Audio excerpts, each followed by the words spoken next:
shows this.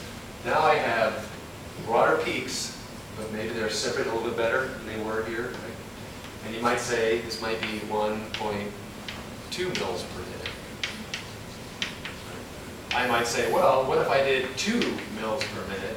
You know, maybe I'd get like a nice sharp peak, but it come out like that, right?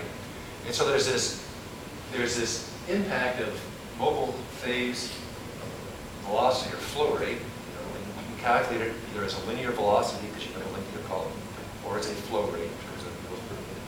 They're interchangeable.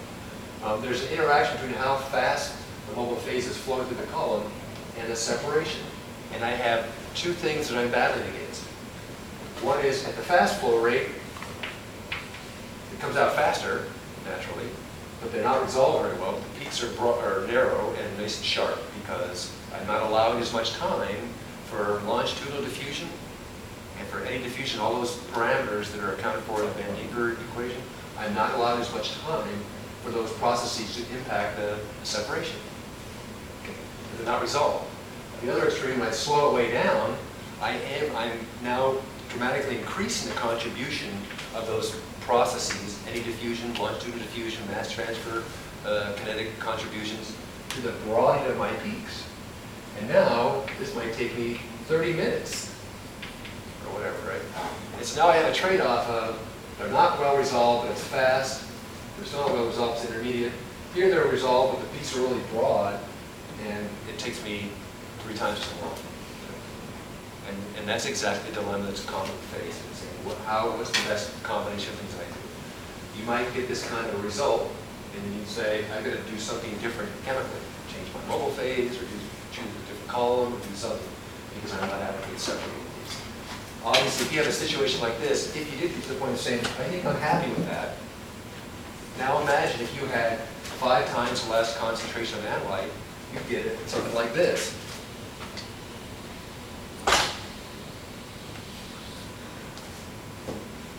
Literally. And then you say, how am I going to quantify that? Because to quantify that, I have to determine where the peak, my analyte peak, reaches it back down to baseline. And I can hardly distinguish it from baseline. And so now I have a huge range of where I might draw my tick mark. I was mentioning that to you, some of you blended today. To where I'm going to say this is where the peak starts, this is where the peak ends. And one person might draw it here, one person might draw it here, one person might draw it here. And because of the noise in the baseline and how shallow this peak is, you can get a substantially different peak area depending on where you draw that. So it becomes very challenging. So you look at a separation like this and say, that's not cutting it either. You know, it's okay if I have a lot there, but it's not going to work if I don't have much. And so it's that sort of that challenge of trying to optimize multiple parameters to really facilitate an acceptable outcome. And that's where the Van Dienker plot can be helpful. So the Van Dienker plot, you'll see, and you'll generate this. Hopefully it'll look like this, but it may not. You'll see in the Van Dienker plot, on the x-axis we have mu, which is the mobile phase linear flow rate. And in this plot, they're showing the mobile phase linear flow rate in units of centimeters per second. So you know your flow rate, 1.2 mils per minute. You know your column is 250 milliliters per 25 centimeters. And you could actually convert your flow rate to a linear velocity. And in this case, they said, we're going to have our flow linear velocity at different levels, 0.1, 0.2, 0.3, 0.4. It'd be akin to you saying, for the exercise I want you to go through, I'll have a flow rate of 0.4, 0.6, 0.8, 1.0, 1.2, 1.4, or whatever, right? And you'll have to make a decision, how many different flow rates do I look at, knowing that each one is going to take you 20 minutes to measure one data point. And then you'll measure the peak height and the peak area of your peak. And then from that, you'll calculate the theoretical plate height, which is on the y-axis. You won't plot, obviously, peak height for peak area. You'll use that parameter to calculate theoretical plate height. And then you'll generate a plot like this, hopefully. This is ideal. Where there's an inflection here, and you see, one, that the crossover between where this curve is minimized and a particular flow rate is the minimal theoretical plate height. And what's the relationship between separation, efficiency, and plate height? Plate height. More plate height, you get more efficient separation. Lower the plate height. Lower the plate height. The lower the plate height, imagine like, you know, surveyor volume phenomenon. It's not exactly that, but the lower the H, the more efficient the separation. Remember, you have a physical column within which there are these theoretical plate constructs. And you have a number of plates, so this is the column length is fixed. The smaller the height of each plate, in principle, theoretically, the more plates you can pack in there because this is fixed. And so we know the column efficiency, separation, is going to be improved as a function of a greater number of plates. And you can get more plates in there if each one is smaller, right? Something like that. And so here you want to optimize your separation efficiency by choosing a flow rate that has the minimum plate height. Because the minimum plate height is equivalent to maximize the number of theoretical plates in the column. And then you're going to say, all right, if I'm fortunate enough to get a plot that looks like this, and this tells me that I want to have a flow rate of about, you know, maybe about 0.2 centimeters per second. And that may translate for you with a column of, you know, 0.6 mils per minute. And you're going to say, if I do 0.6 mils per minute, instead of 1.2 mils per minute, my peak's going to take not 15 to 20 minutes to loop, but 30 to 40 minutes to loop. And then you think like, I have to be here till 9 o'clock tonight, the TAs won't be here, how am I going to do this? And so you look at this plot and say, I'll have to try to choose some middle ground of workload, efficiency, separation efficiency, and all those things, and make a selection. And that's what this kind of plot is useful for. So typically people, when they're developing a new method, they'll actually go through this exercise and they'll determine this, or they're given mobile phase, stationary phase combination for the analytes they're trying to separate, and they'll choose sort of a balance between column separation efficiency and time, because it takes a lot of time to do these separations. So you'll do this. Honestly, I'd say for whatever reasons, half the time students generate a plot that looks kind of like this, and they never get that inflection back up here. And so when you start doing your separations, I would sort of, you know, start at the boundaries of the direction of going and we actually go, and maybe start at the low end of flow rate and move up from there, okay, as opposed to the high end of flow rate and moving down. Okay, so you'll do that. Okay, so this brings us, in the last few minutes, I want to talk about is, you know, something we've already been talking about, is resolution. All the examples so far is like, here's a peak, it gets eluded at a given time, and it's narrow or broad or whatever, and we can describe the process and affect that. In reality, in real life, just like the chromatographs I showed in the beginning, chromatography is all about separating one thing from something else. Right? It's not just separating one thing, but it's going to be chromatography. And the ability of us to separate one thing from something else is to determine how effective our method is. And so there's a way actually, aside from calculating your theoretical plate height and your number of theoretical plates within the column, there's a way to actually to quantify the separation resolution of the method you're using based on how different the peaks are in the resolution, their resolution time. So you can see on this cartoon, this is again, all these figures are from your book.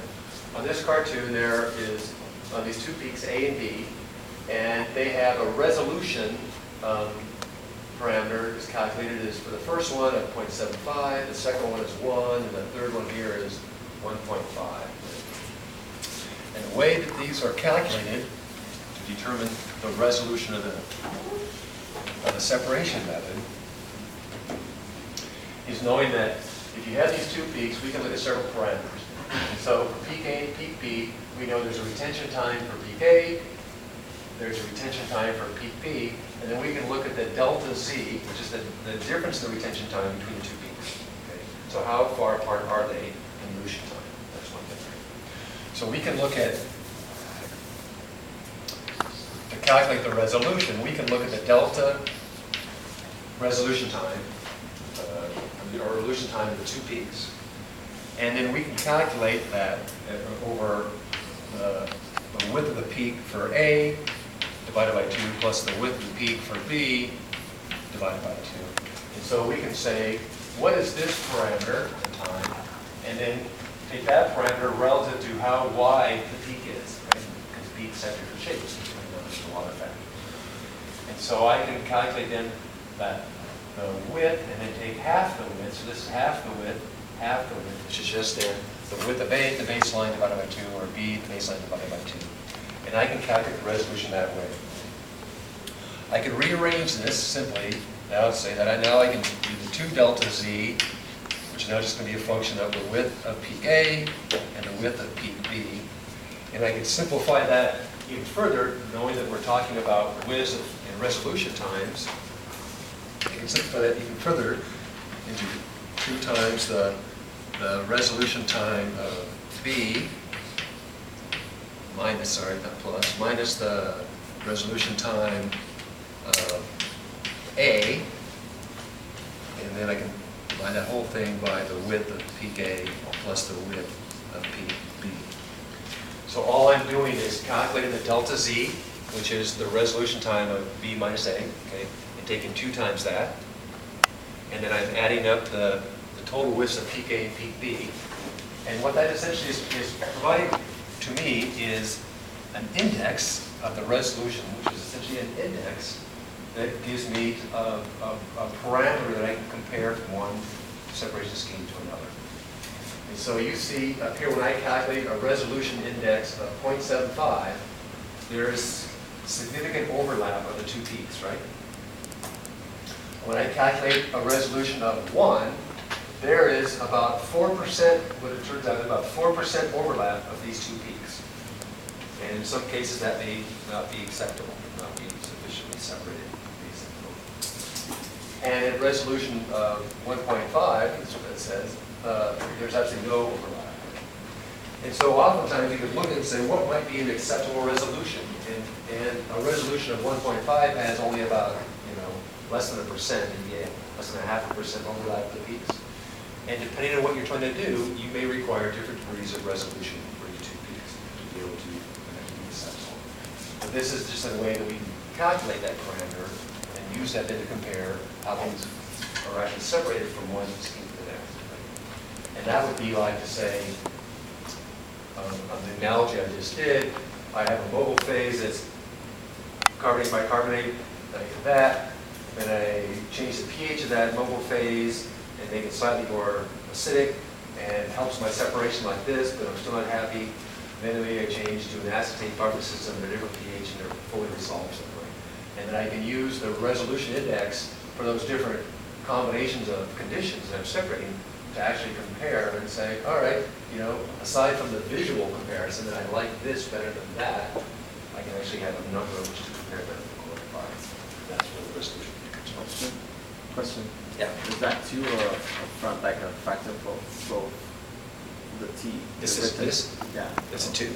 Yeah. Is that for retention time of B minus A or just for retention time of B? For this 2? Yeah. So this is taking the difference between that. So it's taking the retention time of B minus A, that's the Z, Right. and then 2 times that. Okay. Because it just. I think the 2 needs to be multiplied by Oh, the other. sorry. Yeah, parentheses. Thank you. Yes, that.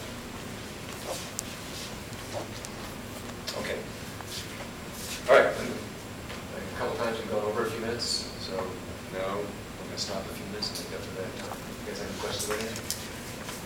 So plate height, even though it can be determined from a single peak, the theoretical plate height is constant for a whole chronograph? A theoretical plate height can be calculated for each analyte. Oh, okay. So it's In a not a kinetic constant gram. thing for each printout? No. Okay. No. For each component? Right. Okay. That's right, for each component. That's right. And so, because typically, when you're using that parameter in the real world, you're saying, how effective are my conditions that I'm categorizing based on the peak height, or the theoretical plate height, or the number of plates. How effective is that separation scheme for this particular analyte? And so that's why I need specifically analyte. And you can look across for your chromatograms, you get a different H. I haven't looked to see what it is, how it varies. It reports it for each analyte in your sample. So for the Van Durer equation for all the coefficients, they should be different for each of the analytes? Or Yes. In reality, and how much they differ depends on how the chemical characteristics of the analytes, but that's right. Some of them will be less different because they're all small anions. In our case, they're all small anions, and they're diffusing very similarly.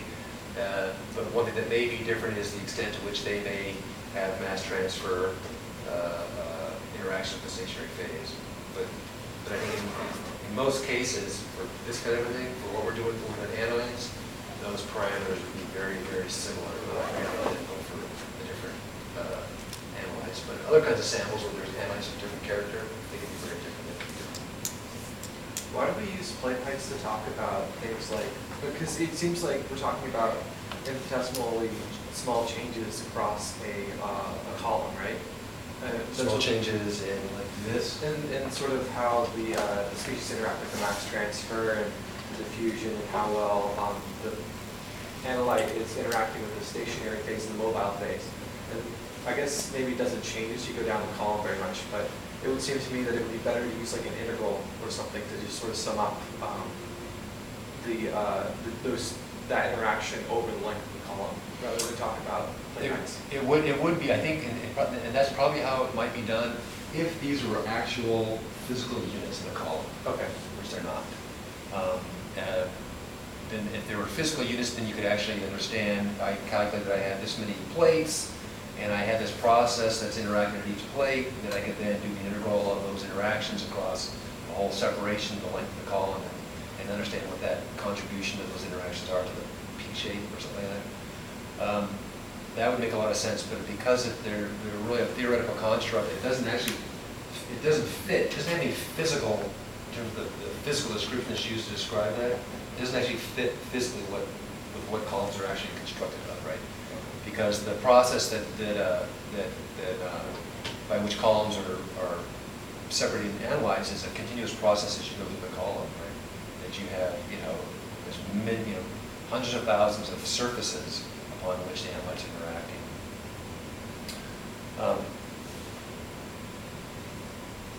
So why use that? You could think that,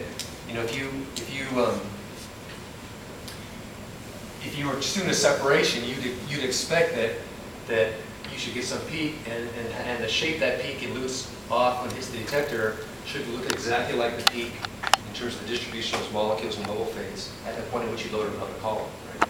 But of course, the reality is it doesn't. It looks like something different than that. And so trying to describe why don't things look like this, because they should partition instantaneously, and they should elute like this, but instead they elute like this. That's when they have to consider that these other things are actually affecting how the molecules are behaving in the column. So that's what sort of led to the need to derive some of these theoretical constructs to help explain that you see this and not that. Okay, so we're going to, I think, a few other questions. I have quizzes here.